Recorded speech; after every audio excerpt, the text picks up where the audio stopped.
नमस्कार, मैं सुधीर चौधरी और आप देख रहे हैं खबर टैग। तो आइए बात करते हैं आज के मुख्य समाचार में देश भर की तमाम बड़ी खबरों पर नजर डालते हैं। इससे पहले आप हमें कमेंट में जरूर बताएं कि आप ये वीडियो कहां से देख रहे हैं। अगर आपने अभी तक इस वीडियो को लाइक नहीं किया तो लाइक करके चैनल को सब्सक्राइब जरूर करें। अमेरिका ने वेनेजुएला के राष्ट्रपति निकोलस मादुरो को हिरासत में लिया। एक अभूतपूर्व घटनाक्रम में अमेरिकी बलों ने वेनेजुएला के राष्ट्रपति निकोलस मादुरो को मादक पदार्थों की तस्करी के आरोपों में हिरासत में ले लिया है। व्हाइट हाउस ने पुष्टि की है कि यह कार्रवाई खुफिया जानकारी के आधार पर की गई थी। इसके तुरंत बाद वेनेजुएला की उपराष्ट्रपति डेल्सी रोड्रिग्स को अंतरिम राष्ट्रपति घोषित किया गया है। इस घटना ने लैटिन अमेरिका में भू राजनीतिक तनाव को चरम पर पहुंचा दिया है और कराकस में भारी विरोध प्रदर्शन शुरू हो गए हैं, जिससे वैश्विक तेल कीमतों में भी हलचल तेज हो गई है।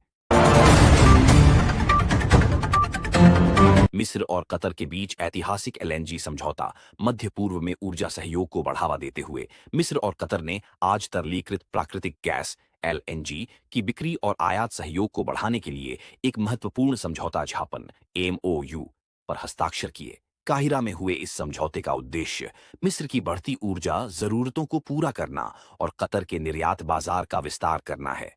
विशेषज्ञों का मानना है कि यह सौदा दोनों देशों के बीच राजनयिक संबंधों को मजबूत करेगा और क्षेत्र में ऊर्जा सुरक्षा को सुनिश्चित करने में एक बड़ा कदम साबित होगा। 30 की मौत। कई लोग अगवा। मध्य नाइजीरिया में एक भीषण हमले की खबर आई है, जहां सशस्त्र बंदूकधारियों ने एक गांव पर धावा बोलकर कम से कम 30 लोगों की हत्या कर दी और कई अन्य को अगवा कर लिया। स्थानीय पुलिस ने पुष्टि की है कि हमलावर भारी हथियारों से लैस थे और उन्होंने घरों में आग भी लगा दी। सरकार ने क्षेत्र में अतिरिक्त सुरक्षा बल भेजे हैं, लेकिन स्थानीय निवासियों में भारी डर का माहौल है। यह हमला हाल के महीनों में क्षेत्र में बढ़ती हिंसा और सुरक्षा की कमी को उजागर करता है। वेनेजुएला संकट के बाद भारत ने जारी की एडवाइजरी। वेनेजुएला में राष्ट्रपति मादुरो की गिरफ्तारी के बाद उत्पन्न अस्थिरता को देखते हुए भारतीय विदेश मंत्रालय ने वहां रहने वाले सभी भारतीय नागरिकों के लिए एक तत्काल एडवाइजरी जारी की है। मंत्रालय ने भारतीयों को अत्यधिक सावधानी बरतने, सार्वजनिक स्थानों पर जाने से बचने और अपनी गतिविधियों को सीमित रखने की सलाह दी है। इसके अलावा कराकस स्थित भारतीय दूतावास ने हेल्पलाइन नंबर जारी किए हैं और स्थिति पर कड़ी नजर बनाए हुए है, ताकि किसी भी आपात स्थिति में नागरिकों को सुरक्षित निकाला जा सके। भारत का रूसी तेल आयात 6 महीने के उच्च स्तर पर। पश्चिमी देशों के प्रतिबंधों के बावजूद भारत द्वारा रूस से कच्चे तेल का आयात नवंबर 2025 में 6 महीने के उच्चतम स्तर पर पहुंच गया है। ताजा आंकड़ों के अनुसार भारतीय रिफाइनरियों ने रियायती दरों का लाभ उठाते हुए भारी मात्रा में रूसी तेल की खरीद जारी रखी है। ये कदम भारत की ऊर्जा सुरक्षा को मजबूत करने और घरेलू ईंधन की कीमतों को नियंत्रित रखने की रणनीति का हिस्सा है। हालांकि इसने पश्चिमी देशों के साथ कूटनीतिक संतुलन बनाए रखने की चुनौती को भी बढ़ा दिया है। पूरा उत्तर भारत आज घने कोहरे और कड़ाके की ठंड की चपेट में है। दिल्ली, पंजाब, हरियाणा और उत्तर प्रदेश में तापमान में भारी गिरावट दर्ज की गई है, जिससे जनजीवन अस्त व्यस्त हो गया है। मौसम विभाग आईएमडी ने अगले 48 घंटों के लिए ऑरेंज अलर्ट जारी किया है। कोहरे के कारण विजिबिलिटी शून्य के करीब पहुंच गई है, जिससे दर्जनों ट्रेनें देरी से चल रही हैं और कई उड़ानें रद्द करनी पड़ी हैं। प्रशासन ने बेघर लोगों के लिए रैन बसेरों में व्यवस्था बढ़ा दी है। मध्य प्रदेश के इंदौर में दूषित पेयजल की आपूर्ति से एक बड़ी त्रासदी सामने आई है। शहर के एक इलाके में गंदा पानी पीने से 6 लोगों की मौत हो गई है, जबकि 200 से अधिक लोग अस्पताल में भर्ती हैं। प्रशासन ने पुष्टि की है कि पाइपलाइन में लीकेज के कारण सीवेज का पानी पीने के पानी में मिल गया था। मुख्यमंत्री ने घटना की उच्च स्तरीय जांच के आदेश दिए हैं और लापरवाही बरतने वाले अधिकारियों के खिलाफ सख्त कार्रवाई का आश्वासन दिया है।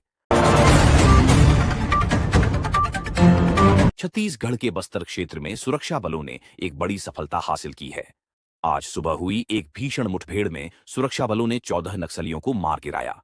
पुलिस के अनुसार यह ऑपरेशन खुफिया जानकारी के आधार पर चलाया गया था, जिसमें डीआरजी और सीआरपीएफ की संयुक्त टीम शामिल थी।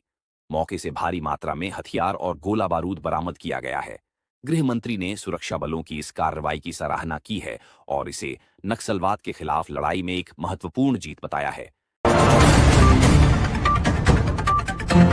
आगामी असम विधानसभा चुनावों के मद्देनजर कांग्रेस पार्टी ने बड़ा फैसला लेते हुए प्रियंका गांधी वाड्रा को राज्य की स्क्रीनिंग कमेटी का अध्यक्ष नियुक्त किया है।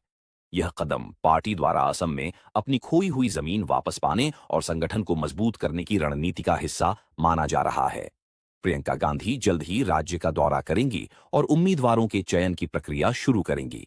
राजनीतिक विश्लेषकों का मानना है कि उनकी सक्रियता से राज्य में पार्टी कार्यकर्ताओं में नया उत्साह आएगा।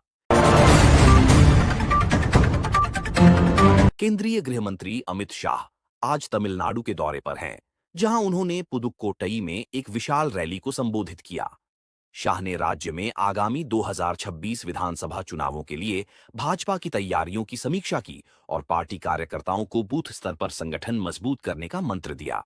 उन्होंने एआईएडीएमके के साथ गठबंधन को लेकर भी महत्वपूर्ण चर्चा की।